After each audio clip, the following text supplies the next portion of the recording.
Voilà, donc Bruno en Bretagne. Je reprends pour une deuxième partie donc la présentation de mes VC members favoris.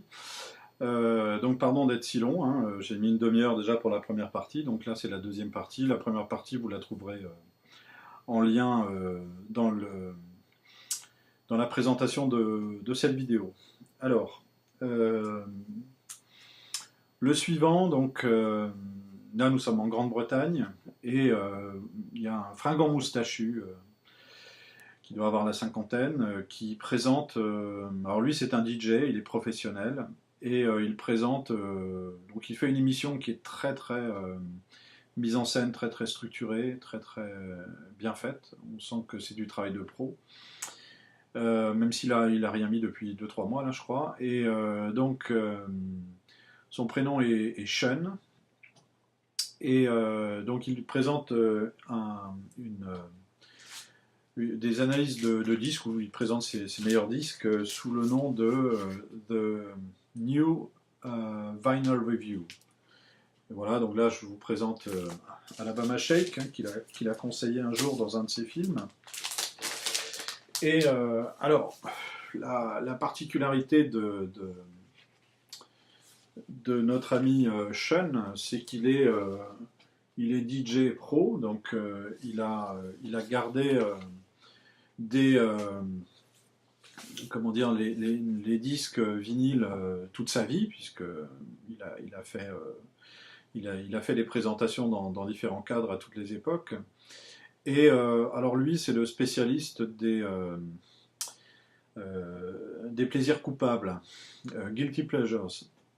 Donc il adore la soul, il adore les disques, comment dire, un peu sucrés. Et donc il va vous présenter des nouveautés principalement, hein, soit des ressorties, soit des disques qui sortent là, des récents, hein, des disques contemporains. Et comment dire, il met en avant l'objet. Il vous fait écouter sur une platine disque qui est devant lui une partie de la chanson et ensuite on bascule vers la présentation du clip éventuellement. Donc vraiment un travail de pro. Euh, Moi j'adore cette chaîne parce qu'on on y voit des disques qui sont peu diffusés ou dont on parle peu.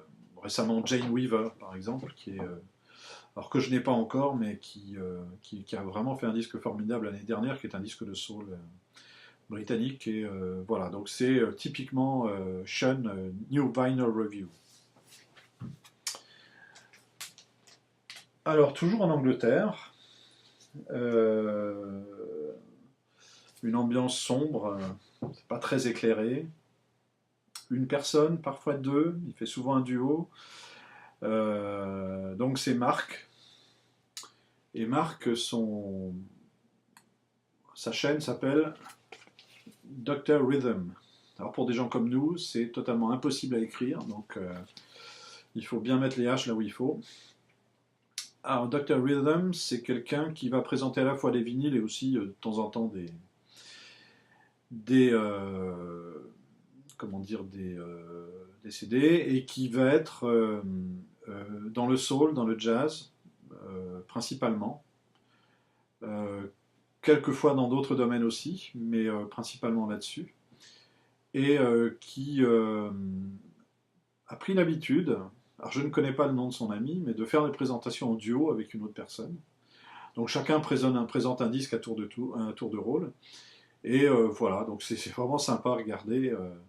Ouais, c'est vraiment intéressant. Alors lui, il m'a fait sourire parce qu'un jour, il, a, il, a, il a employé un terme que je ne connaissais pas et qu'on utilise dans la vinyl community qui est cheap cheese. Donc cheap, pas cher, et cheese, bon, tout ce qui est cheesy, c'est tout ce qui est, on va dire, l'équivalent, on pourrait dire en français, de la variate de bas étage, quoi. C'est-à-dire sur aucun intérêt. Et parfois, on trouve du cheap cheese qui peut avoir de l'intérêt. Donc voilà, il avait présenté un disque comme ça récemment. Et ce qui est intéressant, c'est que ça nous permet d'améliorer notre vocabulaire aussi. Alors, le suivant est il est à Londres, lui. Alors, son nom est Andreas. Alors, j'ai très peu de disques en commun avec lui. Celui-ci, Sound Effects, je crois. Bon, après, je dis de mémoire. Hein. Et alors, si je ne me trompe pas, Andreas est d'origine méditerranéenne, je crois qu'il est grec, me semble-t-il. Si ce n'est pas le cas, il faut évidemment me corriger. Et sa chaîne, c'est Sonic Mainliner. Alors, il est dans une logique on va dire de rock plutôt contemporain, plutôt électronique, ambiante, jusque le new wave, enfin voilà, ce genre un peu d'esprit. Mais de temps en temps, il se lâche et il présente des disques de sa petite amie, par exemple, et donc il va nous présenter des choses beaucoup plus mainstream. Andreas. Alors, le suivant est écossais. Il est cool.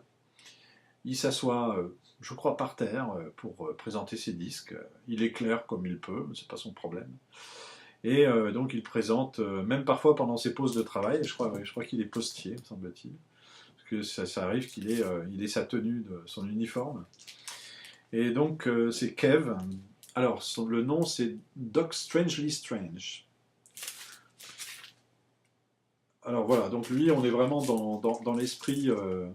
Alors là c'est une compile Virgin de la fin des années 70 et on est vraiment dans cet esprit-là, quoi.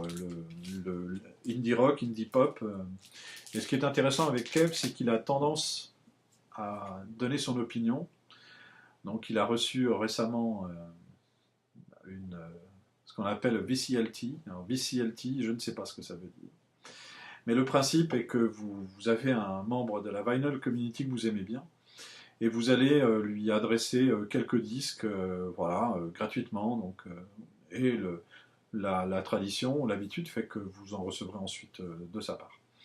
Et donc il a reçu quelques disques récemment, et dont certains, bon, c'était pas trop son truc, mais c'est pas grave, il était content, et il allait, je crois, en faire profiter ses amis, me semble-t-il.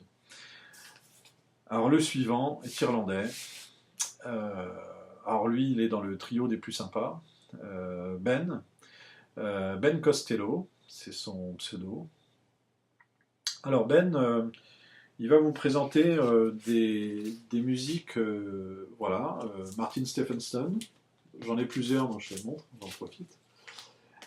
Et Ben, lui, il est bien ancré en Irlande, c'est-à-dire qu'il va vous présenter des chanteurs irlandais, du folk irlandais, les meilleurs, il va faire le tri, il va vous présenter ce qui est intéressant.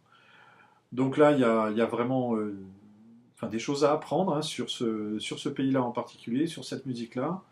Bon, ce qui, moi, en Bretagne, vous comprenez, ça me concerne un peu, quoi. Hein. Et puis, Ben, il va vous faire aussi des films sur du hip-hop. Il va vous présenter du jazz. Voilà, et puis de temps en temps, il se fait aider par sa jeune famille, donc par ses enfants qui viennent sur ses films. Donc très sympa, et puis vraiment une communication très spontanée. Donc vraiment, c'est un incontournable, Ben, comme la plupart de ce que je vous cite là. Hein. Alors les Scandinaves sont très présents. Il y a même des grandes vedettes aujourd'hui. Bon, parfois les Scandinaves sont moins, comment dire, spontanés pour répondre aux commentaires. J'en ai même un qui m'a jamais répondu. Bon, voilà. Mais enfin, il a tellement d'abonnés que c'est pas grave. Et puis parmi eux, vous avez des amateurs de hard rock, des choses comme ça. Bon. Et alors un des plus connus, c'est Anders, donc dont le nom, le pseudo est Anders in Stockholm. Alors lui, c'est une pointure. C'est un musicien de jazz, si je ne me trompe pas, et donc c'est vraiment une pointure au niveau de jazz. Et ce qui est intéressant et qui est insoupçonné quand on connaît mal ce milieu, c'est le vivier de jazz qui existe en Scandinavie, notamment en Suède. Et donc avec Anders, on a vraiment un niveau de compétence qui est vraiment génial, quoi. Voilà. Alors, bon, quand on est francophone, ça peut être intéressant d'avoir dans la vinyl community des gens qui parlent avec un accent étranger à l'anglais. Euh, je pense que comme nous tous, les non-anglophones parlent un peu plus lentement. Je suis bien placé pour savoir. Je cherche ces mots. Bon, il y a certaines personnes qui maîtrisent un peu mieux quand même que moi je ne le fais. Et en fait, si en plus vous avez des gens qui sont vraiment intéressants, vous avez tendance à les rechercher. Alors celui que je vais vous présenter maintenant est allemand. Il s'appelle Armien, donc Audiophile Laws, et son pseudo. Et Armien, alors je mets les Stone Roses parce qu'il est très très bercé dans les années 90, hein, qui étaient ces années d'adolescence. Donc il revient beaucoup sur sur ce type de musique. Et donc Armien, qui était étudiant il n'y a encore pas très longtemps, maintenant je crois qu'il vient de déménager dans une autre ville. Avant je crois qu'il était sur Bielefeld, ou cette partie-là de l'Allemagne. Et donc Armien est un grand spécialiste des différents pressages. Il peut avoir 4 pressages pour un seul disque. C'est un maniaque, c'est-à-dire qu'il prend des disques uniquement en parfait état. Donc vous ne verrez jamais le cercle un peu qui montre que la pochette a bien vécu. Ça, chez lui, c'est pas possible, il ne les achète pas. Donc, Armien est quelqu'un qui sait présenter les disques et qui a une manière de le faire qui est assez rationnelle. C'est très allemand, hein, et et en même temps assez sensible. C'est-à-dire que c'est vraiment intéressant. Je surveille les vidéos, hein, j'attends qu'ils arrivent. Donc voilà, Armien. Alors les 3 derniers sont francophones, euh, comme Fred, hein, que je vous ai présenté là au tout début. Le suivant s'appelle Chris. Alors Chris est aussi une figure de la vinyl community. Bon déjà, je présente ce disque-là puisque c'est lui qui me l'a fait découvrir, qui est un disque de jazz avec quelques instruments bretons, donc qui est une merveille, hein, qui est vraiment extraordinaire. Et Chris, lui, c'est comment dire, c'est un membre qui a, je pense, une des collections les plus impressionnantes. Il a une connaissance de la production vinyle qui est vraiment phénoménale. Et il intervient donc très régulièrement sur la YouTube Vinyl Community jusqu'à il y a encore quelques semaines. Aujourd'hui, il y a quasiment plus de films en ligne, donc j'espère qu'il reviendra avec une nouvelle production. Et alors, on est sur des présentations très sobres et plutôt abondantes, hein, beaucoup de disques différents systématiquement. Vraiment le collectionneur dans sa plénitude, quoi. On sent que c'est vraiment quelqu'un qui est là-dedans, qui a toujours baigné là-dedans et qui a vraiment un niveau extraordinaire. Donc c'est quand on se mesure à ce genre de collectionneur qu'on sait à peu près où on se situe. Donc, loin derrière. Mais tout va bien. Alors les deux derniers, alors qui sont les deux qui font partie sur les 4 qui sont dans le groupe Facebook qu'on essaye de monter là. Des 2 derniers, donc le premier est belge. Alors il s'appelle Alain. Alors lui, comme Anthony Camplon, il s'est pas fatigué à aller chercher un pseudo. Son pseudo c'est Alain Lefebvre, c'est-à-dire son nom. Et voilà le. Alors, je suis désolé parce que bon, Alain verra sans doute ce film, mais moi je suis pas très doté en disques psychédéliques. Par contre, je trouve que cette pochette-là est assez psychédélique. Donc, voilà. Alors, Alain, sa spécialité, c'est le rock psychédélique des années 70. Et donc, il fait un truc qui est assez rare, assez étonnant. C'est qu'il est parti de la lettre A pour aller vers la lettre Z, gentiment. Et là, donc, il déroule, et en précisant ce qu'il pense de tel ou tel disque. Donc, en général, si le disque est dans sa collection, c'est qu'elle a vraiment de la valeur. Donc, c'est qu'il a de la valeur, pardon. On va essayer de parler français correctement. Donc, voilà, Alain, c'est un must pour la vinyl community en français, hein. Donc lui, ses films sont en français. Alors le dernier que je vais vous présenter aujourd'hui est parisien. Euh, il s'exprime en français et ne montre pas son visage. Bon, dit-il parce que c'est pas intéressant. Moi, je pense que ça fait partie du processus. Je lui ai dit, donc je peux le dire là. Donc c'est Laurent. Laurent est amateur de musique. Alors à la fois musique française, donc il dit écoutez peu, hein, un peu dans le même cas, mais aussi qui est un très bon connaisseur de la musique underground. Donc je trouve que les disques que présente Laurent sont super intéressants parce que ça nous permet de nous situer. Et notamment moi, ça me permet de me situer puisque je sais qu'il y a il y a, comment dire, des types de musique vers lesquels je n'irai pas, parce que je suis assez réfractaire. Et d'ailleurs, c'est beaucoup le cas au niveau de la Vinyl Community. Il y a des choses vers lesquelles on va peu, en fait. Mais ça permet aussi de sélectionner ensuite les différents YouTubers auprès de qui on va rechercher de l'info. Et donc, Laurent a vraiment une connaissance assez pointue de toutes ces musiques rares.